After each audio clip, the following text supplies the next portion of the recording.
بسم اللہ الرحمن الرحیم رب اشرح لی صدری ویسر لی امری واحلل عقدۃ من لسانی یفقہوا قولی. الحمد للہ وحدہ والصلاة والسلام علی من لا نبی بعدہ وعلى آلہ واصحابہ الذین اوفوا عہدہ. اما بعد فاعوذ باللہ من الشیطان الرجیم. بسم اللہ الرحمن الرحیم. وَلْيُوفُوا نُذُورَهُمْ صدق اللہ العظیم وصدق رسولہ النبی الکریم الامین. ان اللہ وملائکتہ یصلون علی النبی یا ایھا الذین آمنوا صلوا علیہ وسلموا تسلیما. الصلاۃ والسلام علیک یا سیدی یا رسول اللہ وعلی آلک واصحابک یا حبیب اللہ. مولاي صل وسلم دائما ابدا على حبيبك خير الخلق كلهم منزه عن شريك في محاسنه فجوهر الحسن فيه غير منقسم.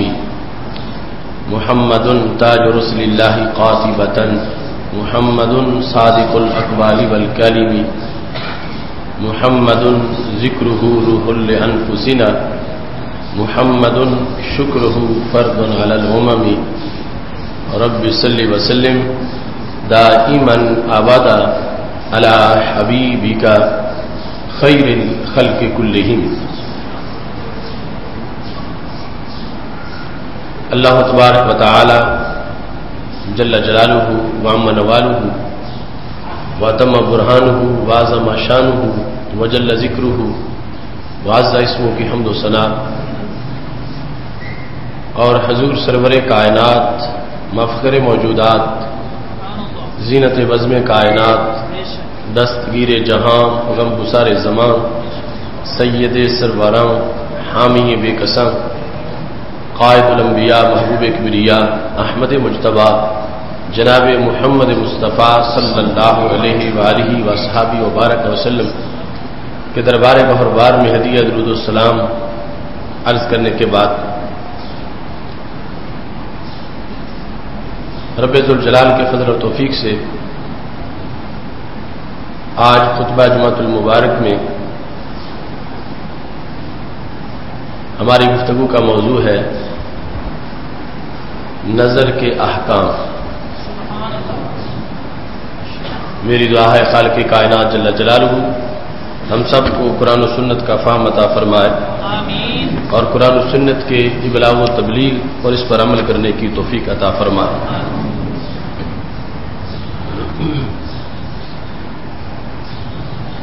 نظر شریعت مطہرہ میں قرآن مجید برہان رشید اور احادیث رسول صلی اللہ علیہ وسلم میں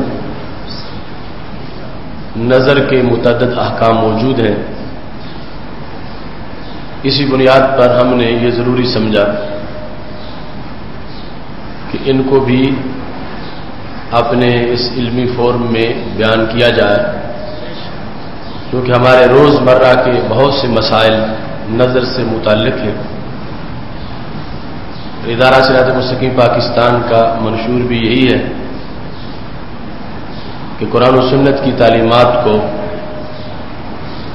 عوام کے سامنے اجاگر کیا جائے اور جو ہماری کمی کوتاہی ہے اس کو دور کیا جائے اور جو حق ہے اس کی حمایت کی جائے. قرآن مجید برہان رشید میں رب ذوالجلال نے نظر سے متعلق سورہ حج میں ارشاد فرمایا ہے وَلْيُوفُوا نُذُورَهُمْ. سورہ حج کی آیت نمبر 29 ہے. چاہیے کہ وہ لوگ اپنی نظریں پوری کریں. نظر کی وفا کا حکم ہے کہ نظر کو پورا کیا جائے.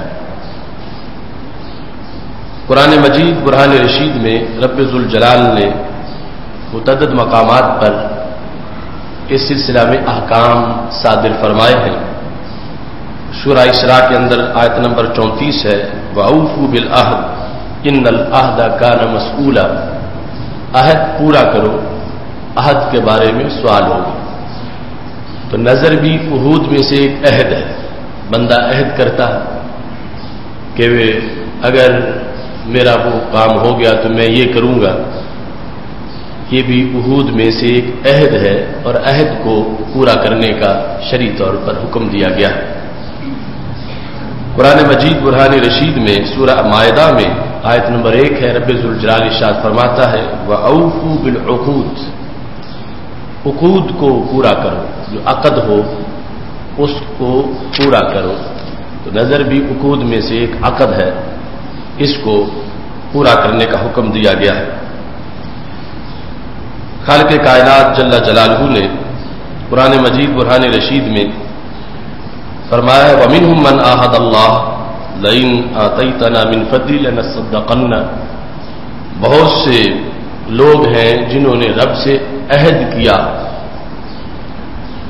کہ اگر اس نے ہمیں اپنے فضل سے عطا کیا تو ہم ضرور اس کی تصدیق کریں گے، جو ہم نے عہد کیا ہے اس کو پورا کریں گے۔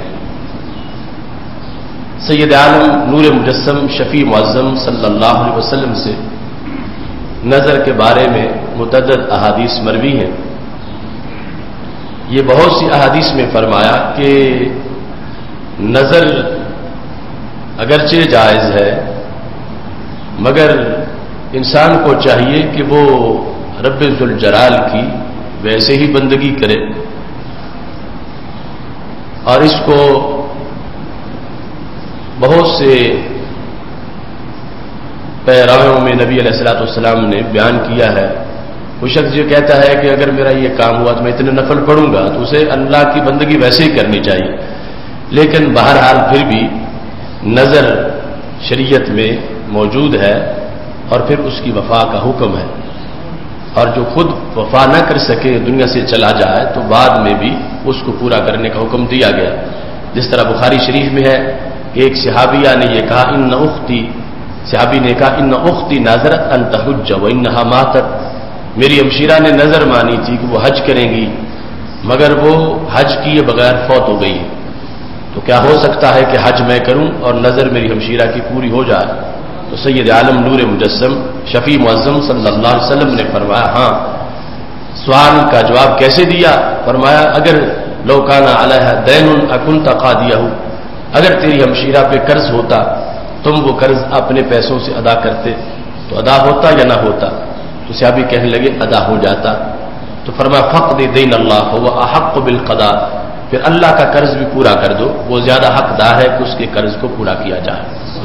اس طرح یعنی نظر کی ویلیو کو، امپارٹنس کو نبی علیہ السلام نے واضح کیا کہ جو کسی کی نظر جو اس طرح کی ہے اس کو پورا کرنے کی کوشش کرے گا، محروم یہ بھی نہیں رہے گا، اور ذمہ اس کا پورا ہو جائے گا، نظر پوری ہو جائے گی جو دنیا سے جا چکا ہے اور اس نے نظر مانی ہوئی تھی۔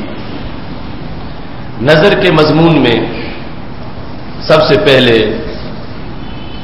جو چیزیں ہیں ان میں سے آج کے اس خطبے میں صرف چند باتیں عرض کر سکوں گا۔ جس طرح ہماری حدیث کی کتابوں میں نظر کے پورے ابواب ہیں، ایسے فقہ کی کتابوں میں بھی نظر کے پورے ابواب، بلکہ کچھ ائمہ نے نظر سے متعلق باقاعدہ تصنیفات کی ہیں، صرف نظر کے ہی احکام ان کے اندر بیان کیے ہیں۔ نظر کس کے ذمے لازم ہوتی ہے، اور وہ کہے تو وہ بات اس پہ کرنا ضروری ہو جاتا ہے، اس سلسلہ میں بنیادی طور پر دو شرطیں ہیں۔ پہلے نمبر پر وہ انسان عاقل بالغ ہو، اور دوسرے نمبر پر وہ مسلمان ہو۔ لہذا جو بچہ ہے عاقل بالغ نہیں ہے، اگر وہ کوئی نظر مان لیتا ہے تو شرعی طور پر اسے نظر نہیں کہا جائے، اور وہ پورا کرنا ضروری نہیں ہوگا۔ اس کے لیے سب سے پہلی شرط عقل اور بلوغ ہے، عاقل بھی ہونا اور ساتھ بالغ بھی ہونا۔ تو جو عاقل بالغ نہیں اور نظر مانتا ہے وہ شرعی طور پر لازم نہیں ہوتی۔ آج بہت سے لوگوں کو اس سلسلہ میں تشویش ہے، کہتے ہیں میرے فلاں بچے نے یہ کہا تھا، فلان بچی نے یہ کہا تھا تو انہوں نے نظر مانی تھی، تو اب اس کا حکم کیا ہے؟ تو جو عاقل بالغ نہیں اس کی نظر کا کوئی اعتبار نہیں ہے، وہ ادا کرنا، وہ کام کرنا شرعی طور پر لازم نہیں ہے، چونکہ احکام کا مکلف عاقل بالغ انسان ہوتا۔ ایک وہ چیزیں ہیں جو رب نے بندے پہ لازم کی ہیں، دوسری وہ ہیں جو بندہ خود اپنے اوپر لازم کرتا۔ تو جب رب کی لازم کردہ چیزیں بھی نابالغ پہ نہیں ہیں تو اپنے طور پر لازم کی ہوئی کیسے اس پہ لازم ہو سکتی ہیں؟ اس واسطے عاقل بالغ کی نظر نظر کہلائے گی، اور اس میں بھی وہ جو زبان سے تلفظ کرے گا۔ اگر کوئی محض دل میں خیال کرتا ہے تو اس کو نظر نہیں کہا جائے گا، محض دل کے اندر کلام نفسی جو ہے جو زبان پر نہیں آئی، اس کے لحاظ سے کسی عاقل بالغ نے بھی کچھ کہا تو اس کو شرعی طور پر نظر سے تعبیر نہیں کیا جائے گا۔ نظر تب نظر کہلائے گی جب عاقل بالغ مسلمان اپنی زبان سے اس کا اظہار کرے گا، یا پھر کتابت کے ساتھ لکھ کے صرف دل کا خیال جو ہے اس کو نظر سے تعبیر نہیں کیا جائے گا۔ مسلمان ہونا بھی اس کے لیے ضروری ہے، اس واسطے کہ کافر کی نظر صحیح نہیں ہے۔ اگر اس نے حالت کفر میں کوئی نظر مانی تو اصح مذہب کے مطابق اسلام کے اندر اس کا پورا کرنا جو ہے وہ ضروری نہیں ہے۔ اس میں اس بات کو بھی ذہن میں رکھنا چاہیے، جیسے نظر ماننے والے کے لیے شرائط ہے، عاقل ہو، بالغ ہو، مسلمان ہو، ایسی جس کام کی نظر مان رہا ہے اس کی بھی شرائط ہے۔ اس میں سے پہلی شرط یہ ہے کہ وہ کام متصور الوجود ہو، اور اگر وہ کام متصور الوجود نہ ہو تو پھر اس کو نظر نہیں کہا جا سکتا۔ متصور الوجود کا مطلب یہ ہے کہ شرعی طور پر وہ کام اس حالت میں ادا کیا جا سکتا ہو۔ مثال کے طور پر کوئی شخص یہ کہتا ہے کہ میں فلاں رات کے روزے کی نظر مانتا ہوں، اب یہ نظر صحیح نہیں ہے، چونکہ روزہ دن کے وقت ہوتا ہے، روزہ رات کے وقت نہیں ہوتا، تو یہ متصور الوجود نہیں ہے، اس واسطے اس کو نظر نہیں کہا جائے گا۔ ایسے ہی کوئی عورت اگر یہ کہتی ہے کہ میں ماہواری کے دنوں میں روزہ رکھوں گی تو اب یہ نظر نہیں ہے، چونکہ اس کے لحاظ سے وہ روزہ متصور الوجود نہیں ہے۔ متصور الوجود ہوگا تو پھر اس کو نظر سے تعبیر کیا جائے۔ ایسے ہی جو نظر مانتا ہے وہ جس کے لحاظ سے نظر مان رہا ہے جس کام کا، اس کا عبادت ہونا ضروری ہے۔ اگر وہ کام ہی گناہ ہے تو اس کو نظر نہیں کہا جا سکتا۔ معاذ اللہ کسی نے کہا کہ نظر مانی کہ میں شراب نوشی کروں گا تو اب شرعی طور پر اس کو نظر نہیں کہا جائے گا۔ اس کے ضمن میں جتنے بھی ناجائز کام وہ سارے اسی سے ہی نظر سے باہر ہو جائیں، اور وہ بتدریج ناجائز ہے۔ مثلا کوئی مکروہ ہے، مکروہ تحریمی ہے، اور کچھ حرام کے قریب ہے، تو اس طرح کی ساری چیزیں وہ لازم نہیں ہوتی۔ بہت سے لوگ ایسی باتوں میں گرفتار ہو جاتے ہیں کہ ہمارے فلاں نے یہ کہا تھا کہ بچہ پیدا ہوگا تو ایسا کریں گے، اور وہ کام ایسا ہے کہ جو شریعت میں جائز ہی نہیں ہے، تو اب یہ لوگ کہتے ہیں شاید ہم پہ لازم ہو گیا ہے اس کی وجہ سے، تو جو غیر شرعی کام ہے وہ لازم نہیں ہوتا، نہ ہی وہ نظر قرار بنتی ہے۔ سب سے پہلے یہ ضروری ہے کہ جس کام کی نظر مانی جا رہی ہے اس کا تعلق عبادت سے ہو۔ عبادت اگر وہ نہیں ہے تو پھر اس کو نظر نہیں کہا جا سکتا۔ سید عالم نور مجسم شفیع معظم صلی اللہ علیہ وسلم کا فرمان ہے، لا نظر فی معصیت اللہ تعالی، رب کی نافرمانی میں کوئی نظر نہیں ہے۔ رب کی نافرمانی میں جس کام سے رب اللہ کی نافرمانی ہوتی ہو تو وہ نظر نہیں ہے، اس کو سمجھنا کہ یہ مجھ پہ لازم ہو گیا ہے، یہ دوہرا گناہ بن جائے گا کہ جس کام سے رب ناراض ہوتا ہے اس سے سمجھا جا رہا ہے کہ اس سے رب راضی ہو جائے گا۔ تو ہمارے آقا علیہ الصلوۃ والسلام نے فرما دیا کہ لا نظر فی معصیت اللہ، اللہ کی معصیت کے اندر نظر نہیں ہے۔ نظر جس کام کی مانی جا رہی ہے اس کے لیے یہ بھی ضروری ہے کہ وہ قربت مقصودہ ہو، بندگی ہو اور مقصود بندگی ہو۔ ہم جو نیکی کے کام کرتے ہیں ان میں کچھ مقصود ہوتے ہیں اور کچھ مقصود کا ذریعہ ہوتے ہیں۔ اب وضو جو ہے یہ مقصود نہیں ہے، مقصود نماز پڑھنا، ہاں اس پر بھی ثواب ملتا، لیکن اصل یہ نماز کا ذریعہ ہے، عبادات کا ذریعہ ہے، یہ ایک سواری ہے منزل تک پہنچانے والی۔ تو قربت مقصودہ کی نظر مانی جا سکتی ہے، قربت غیر مقصودہ کی نظر نہیں مانی جا سکتی۔ اس بنیاد پر اگر کوئی شخص مثال کے طور پر نظر مانتا ہے کہ یہ کام ہو گیا تو میں وضو کروں گا، یا کہتا ہے فلاں دن میں فلاں گھڑی میں وضو کروں گا، تو شرعی طور پر اس کو نظر سے تعبیر نہیں کیا جائے گا۔ ایسے ہی مریض کی عیادت ہے تو یہ عبادت مقصودہ نہیں ہے، قربت مقصودہ نہیں ہے۔ مسجد میں داخل ہونا یہ قربت مقصودہ نہیں ہے۔ تو ان چیزوں کے لحاظ سے اگر کوئی نظر مانتا ہے تو اس کو شرعی طور پر نظر نہیں کہا جائے گا اور وہ کام کرنا اس پر لازم نہیں ہوگا۔ لہذا نظر ہے نماز کی نظر، نفل، مختلف صدقات، روزہ، حج، عمرہ، یعنی روزے سے مراد ہے نفلی روزہ، کیونکہ فرض تو ویسے اللہ کی طرف سے لازم ہے، یہ نظر ہے جو یہ خود اپنے اوپر لازم کرے گا، تو نفلی روزہ، ایسے ہی عمرہ اور نفلی حج، اس طرح کی چیزیں جو ہیں ان کو شرعی طور پر نظر سے تعبیر کیا جائے گا۔ ایسے ہی اعتکاف کی نیت کرنا، اعتکاف کی نظر ماننا، قربانی کی نظر ماننا اس پر کہ جس پر ویسے قربانی لازم نہیں ہے، ان کو قربت مقصودہ کے ساتھ تعبیر کیا جاتا ہے اور یہ شرعی طور پر نظر کہلاتی ہیں۔ نظر کے لحاظ سے یہ بھی ضروری ہے کہ وہ جس کی نظر مان رہا ہے وہ چیز اس کے ملک میں ہو۔ مثال کے طور پر یہ کہتا ہے کہ میں یہ باغ اللہ کے لیے دینے کی نظر مان رہا ہوں اور باغ ہے ہی نہیں اس کا، باغ کسی اور کا، تو اب نظر کے بعد کہ اب میں مجبور ہوں کہ باغ اگرچہ تیرا ہے لیکن میں تو نظر مان چکا ہوں، اس بات سے میرے ساتھ تعاون کر، تو یہ بات درست نہیں ہے۔ نظر وہ نظر ہے ہی نہیں جو اس نے کسی اور کے ملک کے لحاظ سے نظر مان لی ہے۔ نظر ہمیشہ اپنے ملک کے لحاظ سے اس کا تعلق ہوتا ہے۔ نظر میں اور قسم میں بڑا فرق ہے۔ نظر کے لیے ضروری ہے کہ جس چیز کی نظر مانی جا رہی ہے وہ قربت مقصودہ ہو، وہ قربت غیر مقصودہ نہ ہو، وہ خود عبادت ہو، عبادت کا آلہ نہ ہو، عبادت کا وسیلہ اور ذریعہ نہ ہو۔ لیکن قسم جو ہے وہ دونوں کی اٹھائی جا سکتی ہے۔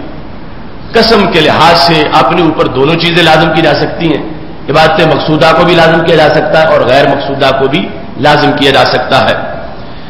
اس بنیاد پر ایک شخص نے اگر قسم اٹھائی ہے کہ میں 12 بجے وضو کروں گا تو اب اس پر وضو کرنا لازم ہو گیا، لیکن اگر اس نے نظر مانی ہے تو پھر وضو کرنا لازم نہیں ہوا، اس واسطے کہ نظر کا مفہوم اور ہے اور حلف یا قسم کا مفہوم اور ہے۔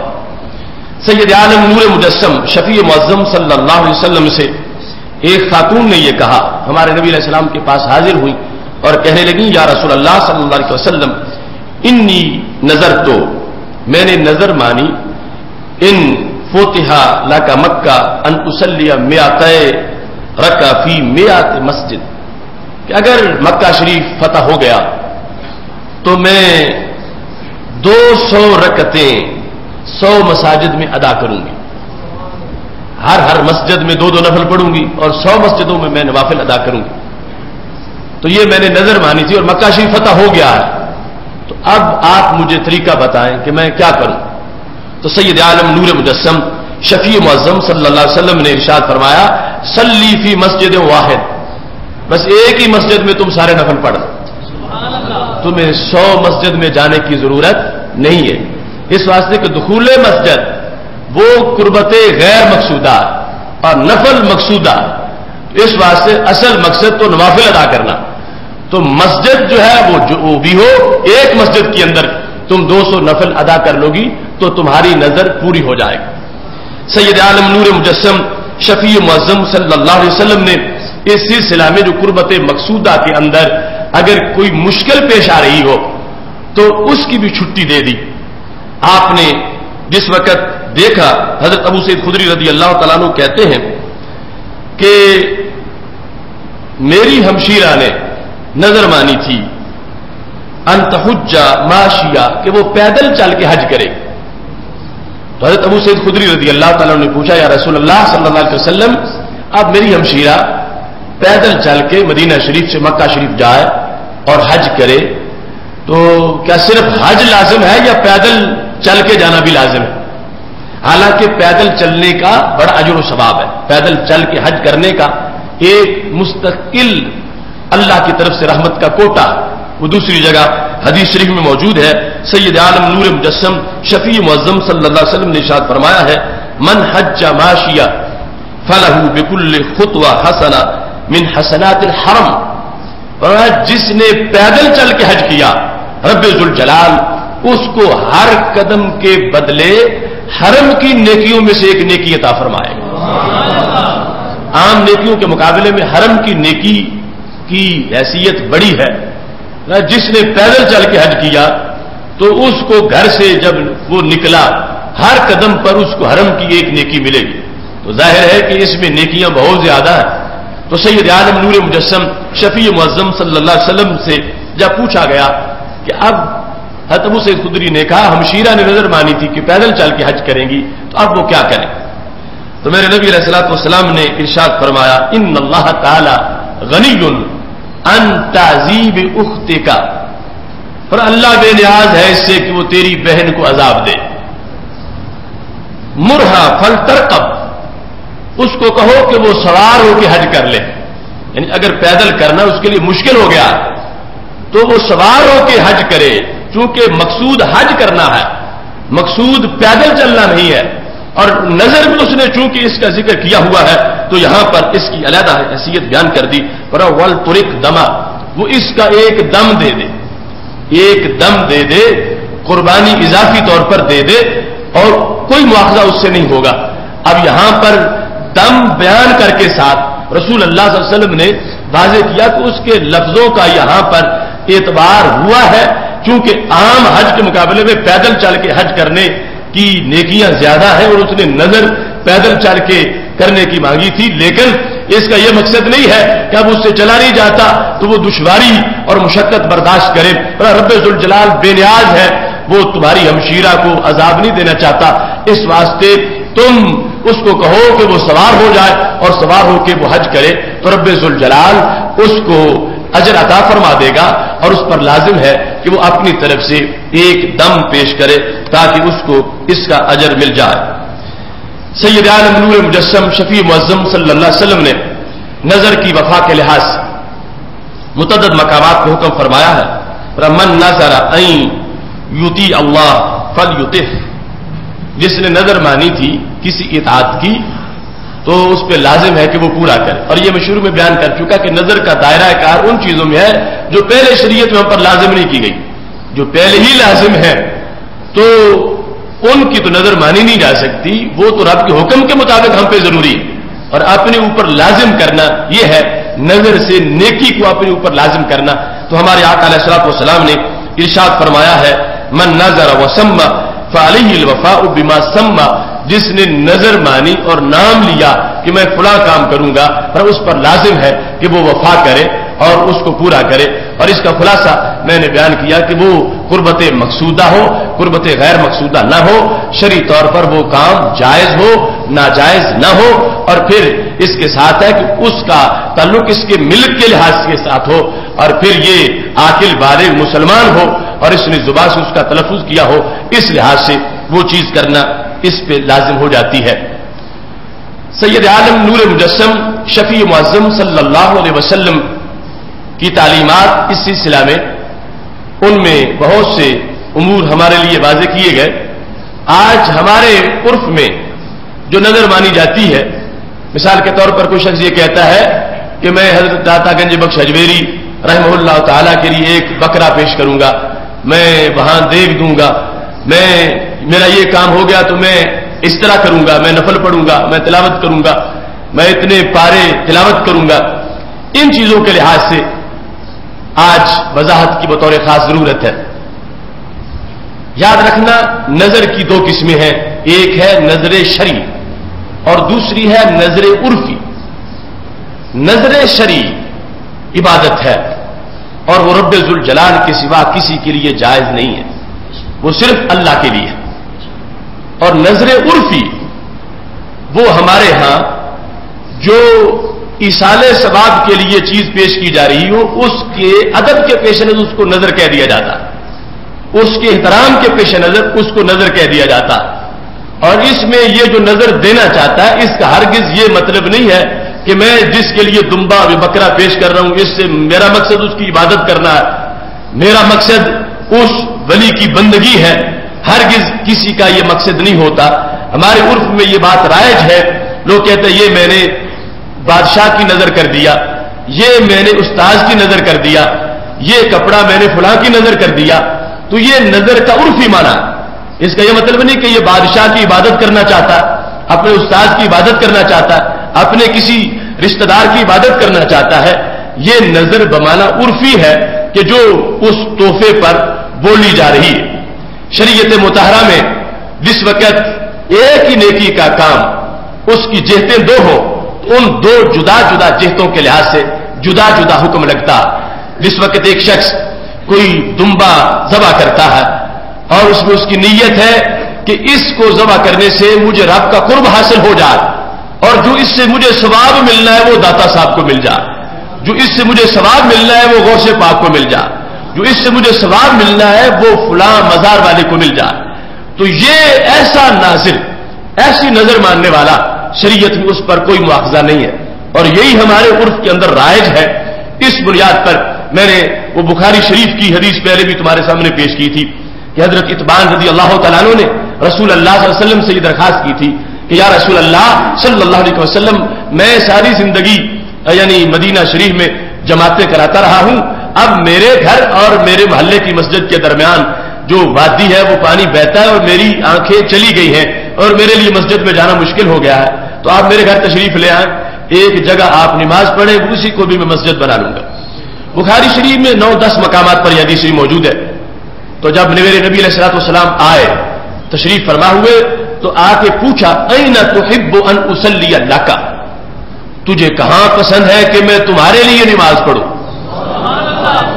تجھے کہاں پسند ہے کہ میں تمہارے لیے نماز پڑھوں؟ ان اصلی لک، میں تمہارے لیے نماز پڑھوں۔ حالانکہ نماز تو رب کی ہوتی ہے، کسی بندے کی نہیں ہوتی، اور سرکار بتانے یہ آئے ہیں کہ عبادت رب کی کرنی ہے، کسی اور کی نہیں کرنی۔ فرماتے کیا کہ ہاں تجھے پسند ہے کہ میں تمہارے لیے نماز پڑھوں؟ این تحب ان اصلی لک، کہاں تجھے پسند ہے کہ میں تمہارے لیے نماز پڑھوں؟ حالانکہ قرآن کہتا ہے محبوب انہیں بتا دو، قل ان صلاتی و نسکی و محیای و مماتی للہ رب العالمین، کہ نماز اللہ کے لیے ہے، سارا دین ہی یہ ہے۔ اور فرمایا کہاں تجھے پسند ہے میں تمہارے لیے نماز پڑھوں؟ تو صحابی نے اشارہ کیا تو سرکار وہاں کھڑے ہو گئے اور باقاعدہ نماز نفلوں کی کرائی۔ صحابہ پیچھے کھڑے ہیں، سرکار آگے کھڑے ہیں اور جماعت کرا دی۔ اب یہاں پر مطلب کیا تھا؟ تو عربی زبان میں لام کے کئی معنی ہیں۔ ایک ہے لام انتفاع، ایک ہے لام تملیک۔ متعدد معنوں میں یہ لفظ استعمال ہوتا۔ اب مطلب کیا تھا؟ فرمایا کہاں تجھے پسند ہے کہ میں تمہارے لیے نماز پڑھوں؟ ایک ہے میری نماز میں بندگی کا پہلو، ایک ہے میری نماز میں برکت دینے کا پہلو۔ جو بندگی کا پہلو ہے وہ تو رب کے لیے ہے، جو برکت کا پہلو ہے وہ امتی تمہارے لیے ہے۔ کہاں تجھے پسند ہے کہ میں تجھے برکت دینے کے لیے نماز پڑھوں؟ کہاں تجھے پسند ہے کہ میں تجھے فائدہ دینے کے لیے نماز پڑھوں؟ کہاں تجھے پسند ہے کہ میں تجھے نوازنے کے لیے نماز پڑھوں؟ اب رب ذوالجلال تو برکتیں دیتا ہے، برکتیں لیتا نہیں، کہ سرکار کی نیت برکت کے لحاظ سے رب کی نیت نہیں، بندگی کے لحاظ سے رب کی نیت ہے۔ اب بندگی، یہ جو دمبا ہم پیش کریں، نظر پیش کریں، دیگ پیش کریں، یہ تو چھوٹی چیز ہے، نماز تو سب سے بڑی چیز ہے۔ اور اس نماز کے بارے میں ہی سرکار دو عالم نور مجسم شفیع معظم صلی اللہ علیہ وسلم فرما رہے ہیں کہاں تجھے پسند ہے کہ میں تمہارے لیے نماز پڑھوں؟ تو پتہ چل گیا کہ کام ایک ہے، جہتیں دو ہیں نماز پڑھنے میں، جہاں تک بندگی کا تعلق ہے تو وہ تو سوچے نہیں جا سکتا کہ رب کے سوا کسی کی ہو، وہ تو رب کی ہی ہے، اور جہاں تک ثواب یعنی وہ برکت دینے کا تعلق ہے اس میں سرکار فرما رہے ہیں تمہیں کہاں پسند ہے کہ میں قدم لگاؤں اور تم ہمیشہ مسجد بنا لو؟ تو جس طرح نبی اکرم نور مجسم شفیع معظم صلی اللہ علیہ وسلم نے وہی لام بولا جو قل ان صلاتی و نسکی و محیای و مماتی للہ، للہ کے اندر جو لام ہے وہی جس وقت ضمیر کے ساتھ آتا ہے تو مفتوح ہو جاتا ہے، اس میں ظاہر کے ساتھ آتا ہے تو مجرور ہو جاتا ہے، الکتاب لزید، اور پھر جب ضمیر الکتاب لہو وہی لام ضمیر کے ساتھ مفتوح، وہی ظاہر کے ساتھ مجرور، وہی لام للہ کے ساتھ مجرور، وہی لام لاکا کے ساتھ مفتوح، تو میرے نبی علیہ الصلوۃ والسلام نے وہ لام بول کے واضح فرما دیا کہ بندگی تو میں رب کی کر رہا ہوں لیکن برکت میرے امتی تمہیں عطا فرما رہا ہوں۔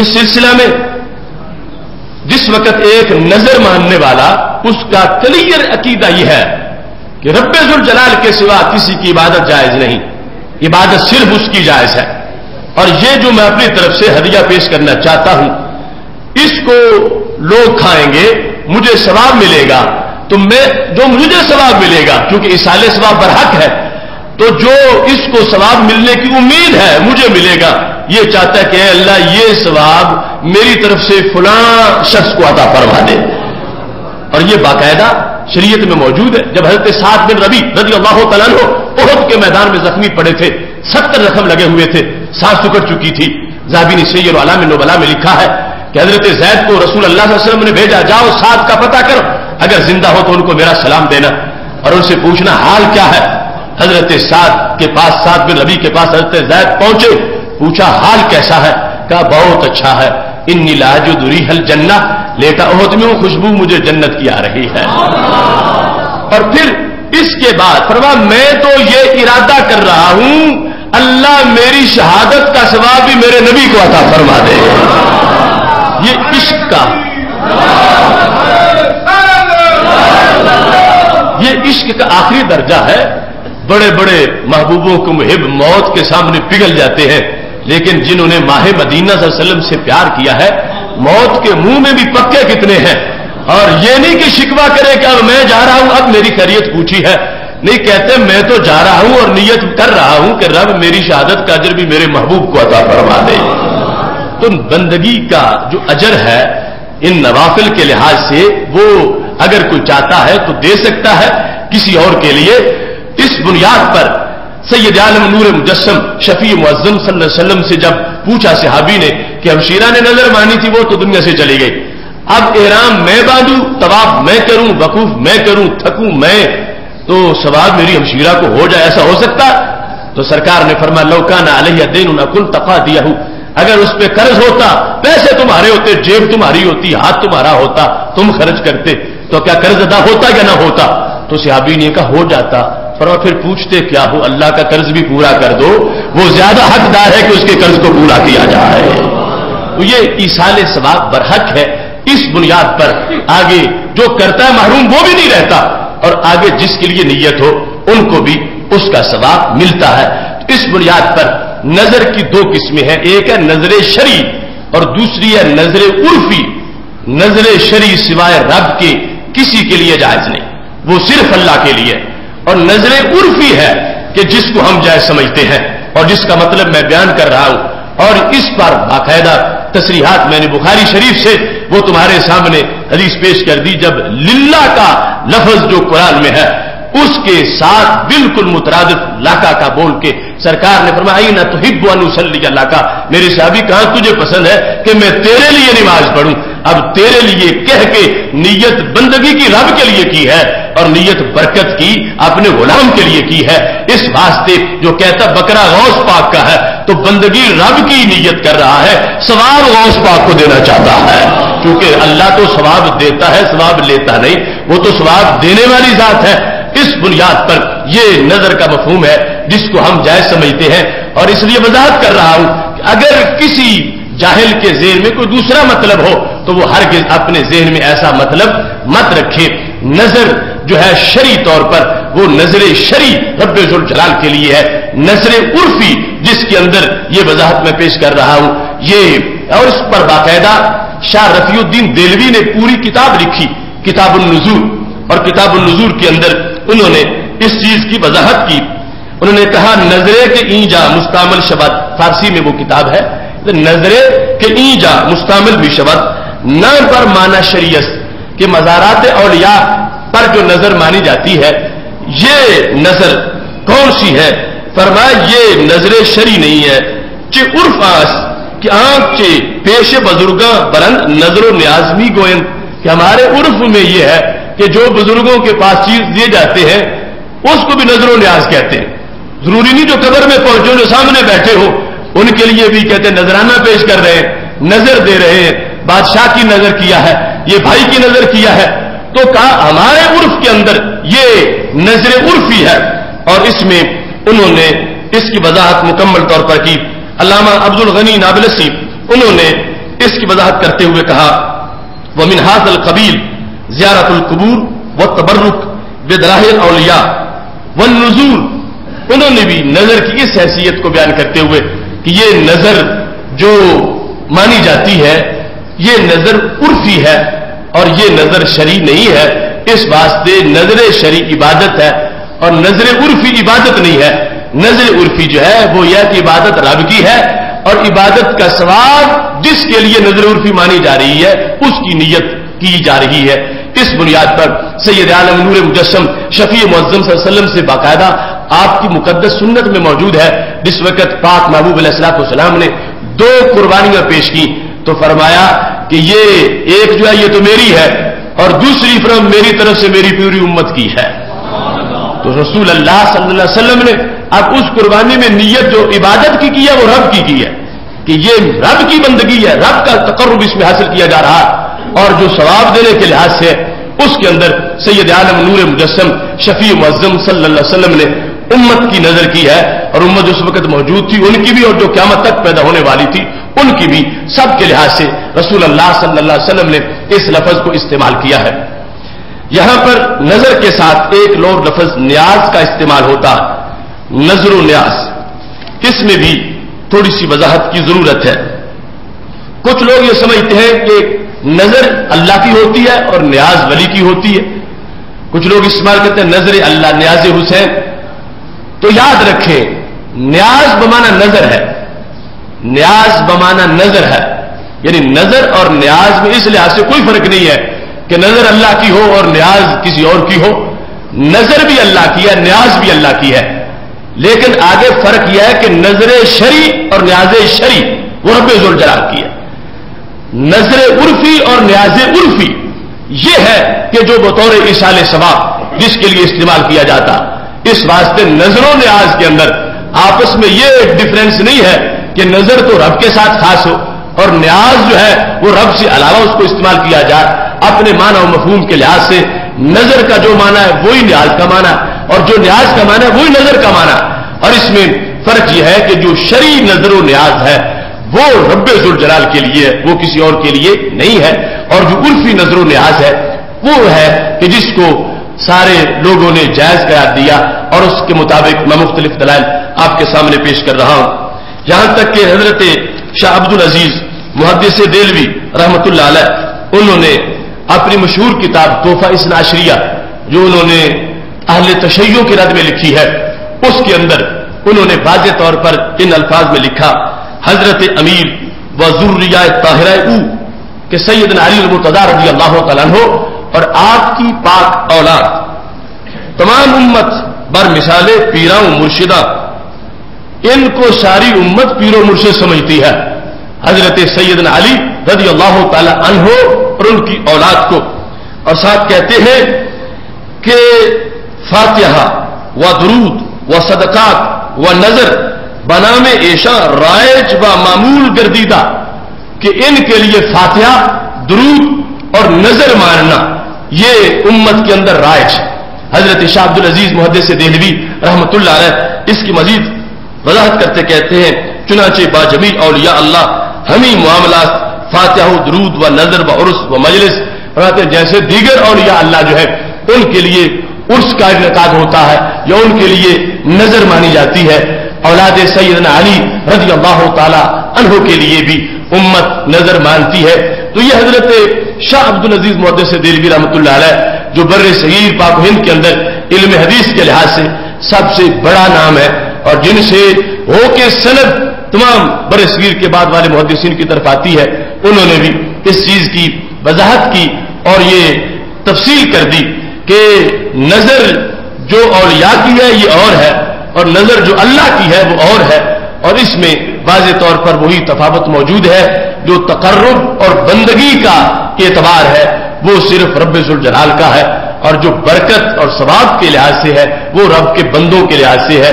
اور اس میں آگے یہ تفصیل ہے وہ کہ کون سی ایسی بندگی ہے، کون سا ایسا کام ہے جس کو اس طرح اصحال ثواب میں پیش کیا جا سکتا ہے، جو عبادت ہے اس انداز کی کہ جو محض مالی ہے یا من وجہ مالی ہے من وجہ بدنی ہے، اس کے اندر نیابت ہو سکتی ہے، اصحال ثواب ہو سکتا ہے، اور جو ہے بدنی اور فرائض سے اس کا تعلق نہیں ہے اس کی بھی ہو سکتی ہے۔ لیکن اگر کوئی شخص یہ کہتا ہے کہ میں 5 نمازیں پڑھ رہا ہوں اور یہ میں خود نہیں رکھتا، میں کسی کو نظر کر دیتا ہوں اور اصحال ثواب کر دیتا ہوں، تو یہ شریعت میں جائز نہیں ہے۔ یہ بدنی عبادت ہے، اس کا تعلق فرائض کے ساتھ ہے۔ ہاں اگر نفل پڑھتا ہے اگرچہ وہ بدنی عبادت ہے، ان نفلوں کو اگر وہ چاہتا ہے تو وہ خود بھی وہ محروم نہیں رہے گا، اور جن کے لیے نیت کرے گا رب ذوالجلال ان کو بھی اس کا مکمل ثواب عطا فرما دے گا۔ اس سلسلہ میں اللہ کے فضل کے سارے فیصلے ہیں، ان باتوں کو عقل کے ترازو سے تولا نہیں جا سکتا۔ میرے محبوب علیہ السلام ارشاد فرماتے ہیں ایک گھر ہے اس سے 1 دینار خرچ ہو رہا، دوسرے گھر سے بھی 1 دینار خرچ ہو رہا، تو ایک گھر سے جو 1 دینار خرچ ہوا اس کا ثواب 3 کو مل جاتا، دوسرے سے جو 1 کا خرچ ہوا وہ 1 ہی کو ملتا۔ وہاں پر اس دینار کا تعلق 1 سے ہے تو ثواب 1 کو ہے، اور یہاں تعلق 3 سے ہے تو ثواب تینوں کو 3 دیناروں کا ہو گیا۔ فرمایا جس وقت ایک شخص کی اہلیہ نے اس کی کمائی سے 1 روپیہ اللہ کے راستے میں دیا تو فرمایا اس دینے والی کو بھی 1 کا ثواب ہوا، کمانے والے کو بھی 1 کا ثواب ہوا، اور خادم جس نے محفوظ رکھا اس کو بھی 1 کا ثواب ہو گیا۔ تو یہ رب کے فضل سے اس طرح اس کے اندر اضافہ ہوتا ہے۔ سید عالم نور مجسم شفیع معظم صلی اللہ علیہ وسلم سے جس وقت حضرت سعد رضی اللہ تعالیٰ نے پوچھا کہ میری والدہ فوت ہوئی ہیں اور افتلتت ہنگامی حالت میں فوت ہو گئی ہیں، پتہ ہی نہیں چلا، پہلے بیمار نہیں تھی اور بس آنن فانن فوت ہو گئی ہیں، اگر وہ بیماری میں رہتی تو وہ مجھے وصیت کرتی اور میں وہ کام کرتا، اب وہ پتہ ہی نہیں چلا دنیا سے چلی گئی ہیں، تو یا رسول اللہ صلی اللہ علیہ وسلم کیا یہ ہو سکتا ہے کہ میں کوئی کام کروں اور اس کا ثواب میری والدہ کو پہنچ جائے؟ ایو صدقہ افضل ہو، کون سا صدقہ ہے جو بہترین صدقہ ہو کہ جس کے کرنے سے میری والدہ کو ثواب پہنچے؟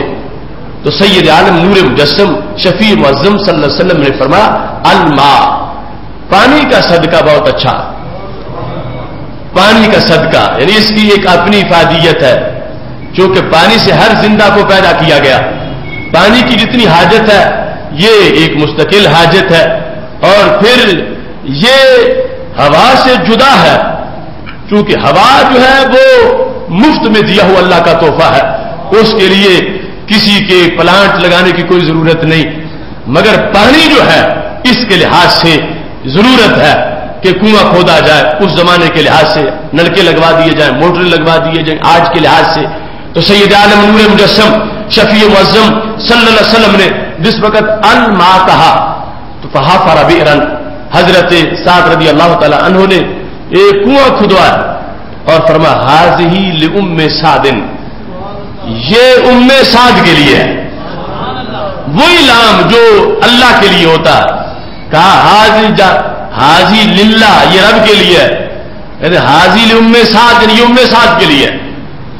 اب وہ ایک کنواں ہے دونوں کے لیے، للہ بھی ہے، لام سعد بھی ہے، رب کے لیے بھی ہے، ام سعد کے لیے بھی ہے. نکالا کس نے؟ صحابی نے. نکلا کس نے؟ رسول اللہ صلی اللہ علیہ وسلم نے. پانی کس نے پیا؟ صحابہ نے. لوگ آج کہتے ہیں ہم ختم والا کھانا نہیں کھاتے، یہ نظر کسی کی مانی گئی تھی، غیر اللہ کا نام آ گیا ہے تو قرون اولا کے تو سارے مسلمان اس سے پانی پیتے رہے اور اس پر نام دونوں بولے گئے ہیں، اللہ کے لیے بھی ہے، ام سعد کے لیے بھی ہے. اور فرق وہ ہے جو ہم بیان کر رہے ہیں، اس کے سوا کوئی فرق نہیں ہے. اللہ کے لیے ہے کہ رضا اس کی مطلوب ہے، اللہ کے لیے ہے بندگی اس کی مطلوب ہے، اللہ کے لیے ہے قرب اس کا مطلوب ہے، اور ام سعد کے لیے ہے کہ ثواب ام سعد کو پہنچانا مقصود ہے. اب ایک ہی ہے، اس کو لام کے ساتھ بیان کیا. صحابی نے سید عالم نور مجسم شفیع معظم صلی اللہ علیہ وسلم کے سامنے تو پاک محبوب علیہ الصلوۃ والسلام نے اس کے لحاظ سے یہ وضاحت فرما دی اور اس کو قبول کیا. صحابہ نے اس کا پانی پیا. یہ کسی نے نہیں کہا کہ اگر یہ صرف للہ کہتے تو پھر تو جائز تھا، یہ تو لام سعد کہہ رہے ہیں لہذا پانی ناجائز ہو گیا. کسی نے ایسا نہیں کہا اور سب کا اتفاق تھا کہ ام سعد کا یہ کنواں ہے. یہ کہہ کر حضرت سعد کو اپنی ماں کی بندگی نہیں کرنے چاہتے، حضرت سعد کو اپنی ماں کی عبادت کا ارادہ نہیں کر رہے، بلکہ وہ تو اپنی والدہ کو ثواب پہنچانے کا ارادہ کر رہے ہیں. تو اس بنیاد پر یہ جو صورتحال ہے، ایک ہی چیز اس کے اندر دو جہتیں، ایک جہت کے لحاظ سے وہ اللہ کے لیے، دوسری جہت کے لحاظ سے وہ بندوں کے لیے، جو اس میں بندگی کا کنسپٹ ہے، عبادت اور اس کی جہت کی جتنی چیزیں ہیں وہ صرف رب ذوالجلال کے لیے ہے، اور جو فائدہ پہنچانے کے لحاظ سے ہے اس میں جس کی نیت کی جاتی ہے اور جتنوں کی کر لی جائے وہ اللہ کے فضل سے کوئی کمی نہیں آتی، اور خالق کائنات جل جلالہ اس کو اپنے فضل سے کہیں پہنچا دیتا ہے، اور جس کے نتیجے میں جو کر رہا ہے وہ بھی محروم نہیں رہتا، اور جس کے لیے کرتا ہے رب ذوالجلال ان کو بھی اپنی رحمت سے مالا مال فرما دیتا ہے. سید عالم نور مجسم شفیع معظم صلی اللہ علیہ وسلم نے اس انداز پر ہی کہا کہ اگر کسی کی اولاد سے اپنی زندگی میں اپنے والدین کی خدمت میں کوئی کمی رہ گئی ہو، وہ جس وقت ان امور کی طرف متوجہ ہوتے ہیں اور بعد ان کے لیے مسلسل ایسا صدقہ جاریہ جو ہے اس کا اہتمام کرتے ہیں، تو پاک محبوب علیہ السلام فرماتے ہیں قیامت کے دن اس بیٹے کو اب 8 لوگوں میں شمار نہیں کیا جائے گا بلکہ فرما برداروں میں شمار کیا جائے گا کہ اس نے وہ سلسلہ جاری رکھا جس کی وجہ سے وہ ثواب پہنچتا رہا کہ آگے فائدہ ہوا، اور پہاڑوں جتنی رحمتیں رب ذوالجلال قبروں پہ نازل فرما دیتا ہے ان کے کہنے پر. جو باقی ہے اور جو زندہ ہے وہ اپنی طرف سے اصال ثواب کرتے ہیں، اور فائدہ ان کو بھی ہوتا ہے کہ معاشر میں 8 شمار نہیں ہوں گے، پورے خدمت گزار شمار ہوں گے، اور دوسری طرف جن کے لیے ہے رب ذوالجلال ان کو بھی اس کا فائدہ عطا فرماتا ہے. اس سلسلہ میں یہ بات طے شدہ ہے کہ جگہ اور وقت کے تعین کی اس میں کوئی حیثیت نہیں ہے. یعنی یہ نہیں ہوگا کہ اگر کوئی یہاں اصال ثواب کرتا ہے تو وہ نہیں ہوگا اور وہاں جا کے کرے گا تو وہ ہو جائے گا. یہ پابندی ہمارے نزدیک نہیں ہے، جہاں بھی کرے گا وہی اصال ثواب ہو جائے گا. اور اس میں مکان کا تعین جو ہے اس کو اس کا حصہ بنانا یہ جائز نہیں ہے کہ یہ عقیدہ رکھ لیا جا کہ وہاں گئے اور پھر ہی اس کا ثواب ان کو ملے گا اور یہاں سے نہیں ملے گا. اور دوسری طرف ایسے ہی وہ زمان کی بھی کوئی قید نہیں ہے، وقت کوئی بھی ہو، ڈیٹ کوئی بھی ہو، دن کوئی بھی ہو، اور دن ہو رات ہو، اس کی بھی کوئی قید نہیں ہے. اس کے ساتھ کوئی ایسی قید جو بیٹھنے کے لحاظ سے ہو، پڑھنے کے لحاظ سے ہو، لوگوں کو بٹھانے کے لحاظ سے ہو، مہمانوں کو لانے کے لحاظ سے ہو، اس کا بھی شرعی طور پر ان امور کے ساتھ کوئی تعلق نہیں ہے. وہ ساری چیزیں جو ہیں ان کو بالکل چھوڑ دینا چاہیے اگر کوئی ایسا کرتا ہے. یہ نظر کا وہ شرعی مفہوم ہے جس کو سید عالم نور مجسم شفیع معظم صلی اللہ علیہ وسلم کے فرامین کی روشنی میں نے آپ کے سامنے بیان کیا. اس میں باقی آج ہمیں ہر جہت سے ایک ضرورت ہے کھوج لگانے کی، تلاشی لینے کی، محاسبہ کرنے کی کہ اگر کوئی کسی طرح کی کوئی آلودگی کسی کام کے اندر لائی جا رہی ہے جس کی دین اجازت نہیں دیتا تو ہمیں ہرگز اس کی حمایت نہیں کرنی اور اس کو روکنا ہے. اور جس حد تک دین اجازت دیتا ہے اس کو جو روکے تو اس روکنے والے کو روکنا ہے کہ جس وقت شریعت مطہرہ کے اندر یہ گنجائش موجود ہے اور سید عالم نور مجسم شفیع معظم صلی اللہ علیہ وسلم نے اپنی زبان سے جب یہ الفاظ استعمال کیے ہیں تو کون ہو سکتا ہے جو روکے اور کون ہو سکتا ہے جو اس پر شرک کے فتوے لگائے؟ ہاں، ہر چیز کے اندر ایک بیلنس ہے، توازن ہے، اس توازن کو پیش نظر رکھنا لازم ہے۔ مزارات اولیاء پر جانا، ایصال ثواب کرنا یہ جائز ہے، مگر وہاں جا کے بھنگڑے ڈالنا، ڈھول بجانا، آگے جلانا، بھنگے گھونٹنا، اس طرح کے کام جو ہے وہ شریعت مطہرہ میں جائز نہیں ہے۔ اگر کوئی شخص کسی مزار کے گر جا کے طواف کرتا ہے ناجائز کرتا ہے، اگر وہ کسی قبر کو سجدہ کرتا ہے، اگر سجدہ تعظیمی کرتا ہے تو حرام کرتا ہے، سجدہ عبادت کرتا ہے تو کفر کرتا ہے، اس کا کسی لحاظ سے بھی ہماری شریعت کے ساتھ کوئی تعلق نہیں ہے، مسلک اہل سنت کے ساتھ ان امور کا کوئی تعلق نہیں ہے۔ ہر دور میں ہمارے اکابر اسی چیز کو بیان کرتے آئے ہیں اور آج بھی یہی ہمارا فتویٰ ہے، مکمل تمام اہل سنت کا، جمہور اہل سنت کا یہی مذہب ہے، یہی موقف ہے۔ کوئی بھنگی چرسی وہ ہمارے مذہب کے امام نہیں ہے، وہ ہمارے مذہب کی شناخت نہیں ہے، وہ ہمارے مذہب کا حوالہ نہیں ہے، ان کا کام ہمارے مذہب کے خلاف، مسلک کے خلاف حجت نہیں ہے، وہ ان جاہلوں کی جہالت ہے جو ان کی طرف منسوب ہو سکتی ہے، اور انہیں سمجھانا، انہیں روکنا یہ بھی ہم سب کی مشترکہ ذمہ داری ہے۔ اس واسطے مسلک اہل سنت یہ گلابوں سے بھی زیادہ خوشبو والا مسلک ہے، ہمیں اس کی خوشبو کو ہر طرف پھیلانا ہے، اور اس خوشبو پر جتنے حملہ آور ہیں لوگ، ان کے حملوں سے اس خوشبو کو محفوظ رکھنا ہے۔ اسی مقصد کے پیش نظر ادارہ صراط مستقیم پاکستان اپنے قافلے کو مسلسل بڑھا رہا ہے۔ اللہ کے فضل و کرم سے امسال جو عقیدہ توحید سیمینار منعقد ہوا، بہت جلد اس کے دور رس اثرات نظر آ رہے ہیں۔ آپ کو یہاں سٹال پر اس کی سی ڈی دستیاب ہے، تحفے میں ہر طرف گھر گھر گلی گلی اس کو پہنچائیں۔ انشاءاللہ یہ ایک سی ڈی پورے مبلغ جتنا کام کرے گی، ایک خاموش مبلغ اس کو آگے دوستوں تک پہنچائے۔ دوست جو کچھ بھٹکے ہوئے ہیں، پھسلے ہوئے ہیں، ان کو بٹھا کے اپنے ساتھ ایک رات بٹھا لیں، ان کو سنائیں۔ اگر پھر بھی کسی کو کوئی گنجائش ہو اعتراض کی تو اسے میرے پاس لے آئیں، اللہ کے فضل سے کوشش کریں گے، لیکن اسے چھوڑے نہیں۔ اگر ایک بھی بھٹکا ہوا انسان تمہارے سمجھانے سے سیدھا ہو گیا تو پوری دنیا کے صدقے سے بڑا ثواب مل جائے گا۔ اب ہم میں سے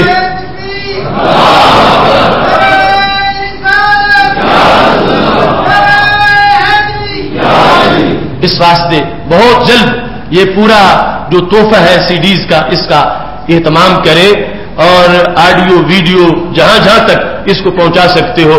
ہمیں خوشی ہوگی اگر کوئی اس کے جواب میں کوئی دلیل لاتا ہے، کیونکہ جب سے ہم نے یہ سلسلہ شروع کیا، اس سے پہلے سال ہا سال تک تحقیق کی، اور کئی سالوں کے بعد جا کے جو نچوڑ تھا اس کو بیان کرنا شروع کیا۔ ابھی یہ بہت سے سیمینارز کا جو ہمارے پاس مٹیریل ہے وہ باقی ہے، اور انشاءاللہ اس کو منظر عام پہ لائیں گے۔ اور اللہ کا فضل ہے جو پہلا سٹیپ تھا اس سے جو معیار الوہیت ہم نے بیان کیا، اور شرک کی تعریف اور توحید کی تعریف کے لحاظ سے جو دھاندلی تھی اس کی جو ہم نے نشاندہی کی، ابھی تک اس پہلے سٹیپ کا کوئی جواب نہیں دے سکا۔ ہاں، لوگ دشمنی تو کرتے ہی ہیں، اب مجھے اپنے جلسوں میں 20 گالیاں دے، 100 دے، اب اسے مجھے کیا ہوگا وہ پتا تو تب چلتا ہے کہ میں نے جو 100 آیات پیش کی ان کا جواب مجھے دے کہ تم یہ کہتے ہو قرآن میں یہ ایسا نہیں ہے یا اس کا مطلب نہیں ہے۔ پتا تب چلے گا جب وہ ہمارے دلائل کا جواب سوچ کے سامنے لے آئے۔ الزام برا الزام اور محض ذاتیات پہ حملے، اور میں تو یعنی جب سنتا ہوں ہماری ایک وہ جو سیمینار کا وار ہوتا ہے لاہور میں، وہ ان کے لیے ہر شہر کے لیے یہ سمجھتے ہیں کہ ہو گیا ہے، تو اس کے جواب میں مجھے خبر ملتی ہے کہ آج فلاں شہر میں اتنے لوگ اکٹھے تھے اور سب مل کے تمہیں گالیاں دے رہے تھے۔ تو میں اللہ کا شکر ادا کرتا ہوں کہ اللہ نے میری ذات کو ڈھال بنا دیا ہے، جتنی مجھے گالیاں دیں گے اتنی داتا صاحب کو تو نہیں دیں گے، اور جتنی مجھے دیں گے اتنا میرے نبی علیہ السلام کے خلاف تو نہیں بولیں گے۔ تو رب ذوالجلال کی طرف سے یہ عطا کردہ سعادت ہے، ہم نے اس کام کو آگے بڑھانا ہے، اور جو وارداتی طبقہ ہمارے مسلک کو آلودہ کرنا چاہتا ہے اس سے بھی ہم نے اپنے مسلک کو آزاد کرنا ہے، اور مزارات کے تقدس کے لحاظ سے اور جو شرعی نقطہ نظر ہے اس کے پھیلانے کے لحاظ سے بھی ہم نے بھرپور کردار ادا کرنا ہے۔ اس سلسلے میں بھی ہمیں بڑی تلخیوں کا سامنا کرنا پڑا، اس سلسلے میں بھی ہمیں بڑی دھمکیوں کا سامنا کرنا پڑا، لیکن جانبین میں جو بھی ہے ہمارا حق ہے کہ ہم دونوں کے سامنے حق رکھیں گے۔ ایک طرف رافضی ہے، دوسری طرف خارجی ہے۔ خارجی اپنے تربیت یافتہ لوگ ہمارے مزارات پہ بھیجتے ہیں اور ان جہال کو بھیج کر مزارات پہ قبضہ کرنا چاہتے ہیں، اور خارجی ان کی ویڈیو بنا کے دوسروں کو دکھانا چاہتے ہیں۔ تو ہم یہ بتانا چاہتے ہیں کہ ہم اہل سنت و جماعت ہیں، ہمارا نہ کوئی خارجیت سے تعلق ہے نہ کوئی رافضیت سے تعلق ہے، بس سیدھی سڑک یہ شہر شفاعت نگر کی ہے۔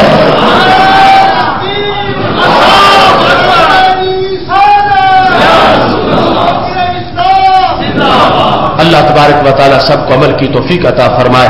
الہی پر اثر میری دعا کر، بجاہ مصطفیٰ خیر الورا کر، خدا بندہ دعا میری یہی ہے، میرے ممتاز غازی کو رہا کر۔